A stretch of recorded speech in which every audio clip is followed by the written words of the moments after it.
Hey guys, back again with another read aloud. I wanted to start this read aloud video by correcting myself from yesterday. So, yesterday I had us doing a discussion about the word revulsed. That's not a word. So, I saw Mason's video where he said he was repulsed by something, and I was like, oh no, he's using the word wrong. I was about to correct him. But I looked it up and I was the one who was wrong. So you can't be revulsed by anything, you're actually repulsed by it. So, I'm gonna check my words from now on. Good job having a good vocabulary, Mason. Alright, today we're reading chapter 27, page 125 if you're reading along in your own book. The chapter title is Wednesday, November 3rd, 2:41 p.m. So, approximately 20 minutes.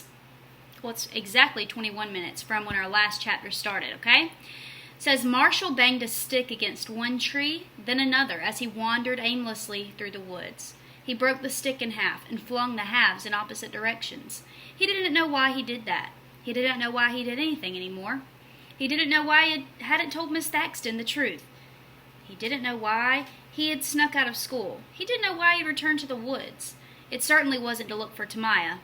If she wanted to go searching for Chad, that was her problem. Mostly he just needed to get away. Away from Miss Thaxton, away from his teachers, away from everybody. If he could have gotten away from himself, he would have done that too. Nothing made sense anymore. Tamaya should have been glad that Chad wasn't in school, and Miss Thaxton acted like Chad was some kind of star pupil. Did anyone see Chad yesterday? Did you talk to him? What did he say? Where was he going? He was going to beat me up, Marshall thought, kicking leaves. That's where he was going. What was he supposed to do, meet Chad on Richmond Road so he could get the snot beat out of him? Would that have made everyone happy? He kicked a rock and then walked quickly after it, picked it up, and then threw it as far as he could. So I'm inferring how Marshall's feeling right now. Seems like he might be feeling a little frustrated. He's kicking the rock and then he's throwing it as hard as he can, and he's having these sort of flashbacks to what Miss Thaxton was saying. And he's kind of reflecting, thinking, does everyone want Chad to beat me up? I mean, do they like Chad better? Do they care about Chad more? It's just interesting. Chad's been picking on Marshall all year, Andy had said, for no reason.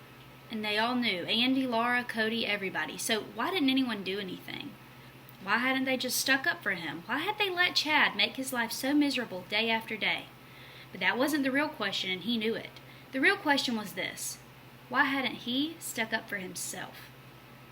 And he knew the answer to that too, because he was a coward, like Chad had said, a thumb-sucking coward. If Laura thought Chad was mean, then what did she think of Marshall? Nothing. He was just a bug that Chad stepped on. He thought about the way Tamaya used to look up to him, like he was her hero. Some hero. When it came down to it, she was the one who had protected him. She'd smashed the mud into Chad's face, and now she was out searching for Chad because he had been too scared to tell Miss Thaxton the truth. He wondered if Tamaya could possibly be right about the mud. It didn't seem possible. Somebody would have put up a warning sign or something. She probably just touched some weird kind of poison ivy. He stopped. Just ahead, some kind of animal was crouched atop a dead tree trunk, ready to pounce.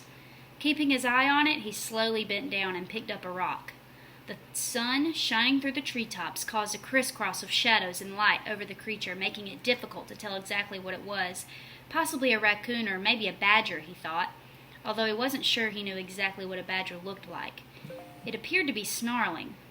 Whatever it was, since it was out during the day, it might be rabid.